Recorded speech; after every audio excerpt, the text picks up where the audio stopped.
आई सकरात भर लेगी परात, आई तीज बिखेर गई बीज। ये कहावत तो आपने अपने बुजुर्गों से सुनी ही होगी कि जब सकरात आती है तो सभी त्योहारों की परात भरकर अपने साथ ले जाती है। उसके बाद कोई त्योहार नहीं आते हैं। आई तीज बिखेर गई बीज। जब तीज का त्योहार आता है तो उसके बाद त्योहारों का आना शुरू होता है। तो ये एक कहावत हमारे बुजुर्गों ने बनाई है जो सच है। अभी इस वर्ष 2023 में 15 जनवरी को मकर संक्रांति का त्योहार मनाया जाएगा। भारत देश में हर साल 2000 से अधिक त्योहार मनाए जाते हैं। इन सभी त्योहारों के पीछे महज सिर्फ परंपरा या रूढ़ी बातें नहीं होती हैं। हर एक त्योहार के पीछे छुपा होता है ज्ञान, विज्ञान, कुदरत, स्वास्थ्य और आयुर्वेद से जुड़ी तमाम बातें। ज्योतिष शास्त्र, खगोल शास्त्र और विज्ञान के अनुसार आपको जानकारी देंगे कुछ तथ्यों के आधार पर। हर साल 14 या 15 जनवरी को हिंदुओं द्वारा मनाया जाने वाला त्योहार मकर संक्रांति को ही लें। ज्योतिष शास्त्र के मुताबिक जब सूर्य धनु राशि से मकर राशि में प्रवेश करते हैं तब मकर संक्रांति मनाई जाती है।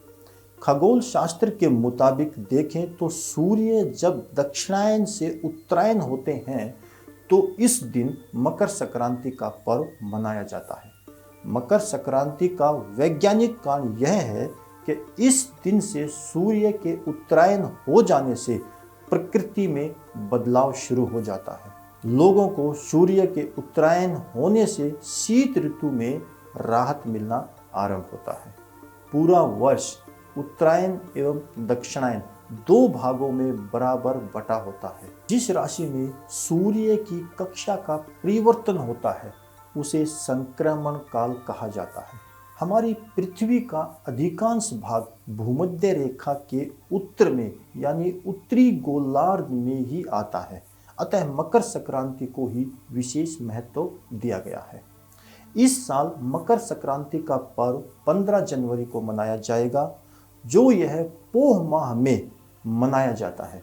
वैसे तो मकर संक्रांति साल में 12 बार हर राशि में आती है, लेकिन मकर और कर्क राशि में इसके प्रवेश पर विशेष महत्व है, जिसके साथ बढ़ती गति के चलते मकर में सूर्य के प्रवेश से दिन बड़ा तो रात छोटी हो जाती है, जबकि कर्क में सूर्य के प्रवेश से रात बड़ी और दिन छोटा होता है। ऐसी मान्यता है कि मकर संक्रांति के दिन यज्ञ में दिए द्रव्य को ग्रहण करने के लिए देवता धरती पर अवतरित होते हैं एवं इसी मार्ग से पुण्यात्माएं शरीर छोड़कर स्वर्ग आदि लोकों में प्रवेश करती हैं। इस दिन किया गया दान पुण्य काफी फलदायी होता है। धार्मिक मान्यताओं के अनुसार मकर संक्रांति के दिन स्वर्ग का दरवाजा खुल जाता है। इस दिन गंगा सागर में स्नान करने का बहुत बड़ा महत्व है। मकर संक्रांति किसानों के लिए बहुत ही अधिक महत्वपूर्ण होती है। इसी दिन सभी किसान अपनी फसल काटते हैं। यह वह दिन होता है जब सूर्य उत्तर की ओर बढ़ता है। हिंदुओं के लिए सूर्य एक रोशनी, ताकत और ज्ञान का प्रतीक होता है।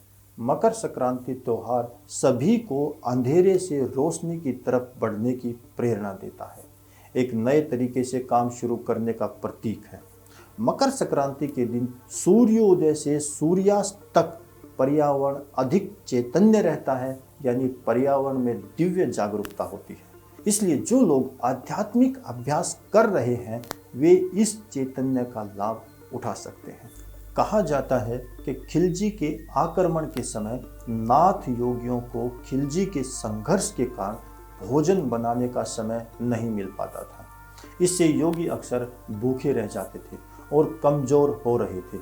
इस समस्या का हल निकालने के लिए बाबा गोरखनाथ ने दाल, चावल और सब्जी को एक साथ पकाने की सलाह दी। यह व्यंजन काफ़ी पौष्टिक और स्वादिष्ट था।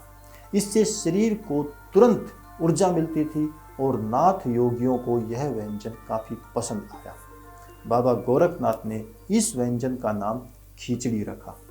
गोरखपुर स्थित बाबा गोरखनाथ के मंदिर के पास मकर संक्रांति के दिन खिचड़ी मेला आरंभ होता है।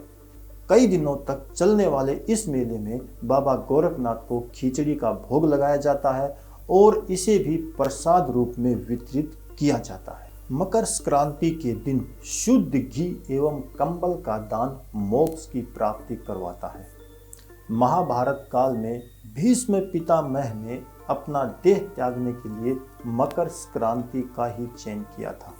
गीता में बताया गया है कि जो व्यक्ति उत्तरायण में शुक्ल पक्ष में देह का त्याग करता है उसे मुक्ति मिल जाती है।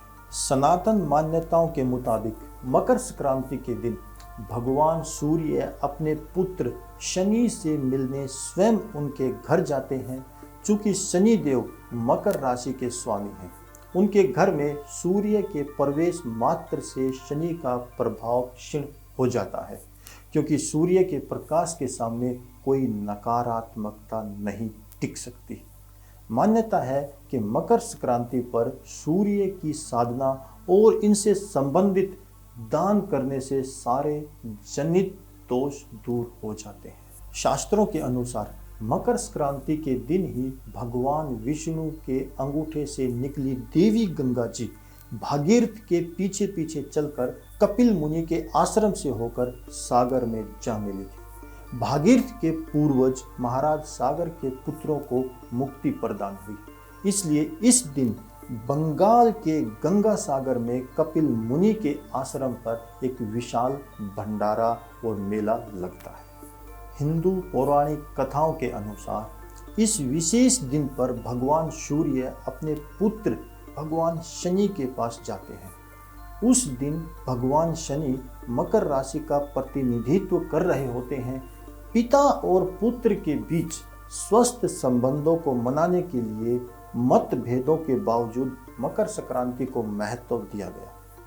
ऐसा माना जाता है कि इस विशेष दिन पर जब कोई पिता अपने पुत्र से मिलने जाते हैं तो उनके संघर्ष हल हो जाते हैं और सकारात्मकता, खुशी और समृद्धि के साथ साझा हो जाता है। तो दोस्तों, ये छोटी सी जानकारी मकर संक्रांति की, जो तमिलनाडु में पोंगल, पंजाब हरियाणा में लोहड़ी, मकर संक्रांति, कहीं पर बिहू, कहीं पर माघी के नाम से त्योहार मनाया जाता है। हैरीवुड टीवी के साथ जुड़े रहे और संस्कृति, रीति रिवाजों, परंपरा, प्रादेशिक सिनेमा आदि आदि के प्रस्तुतिकरण को देखते रहिए। धन्यवाद।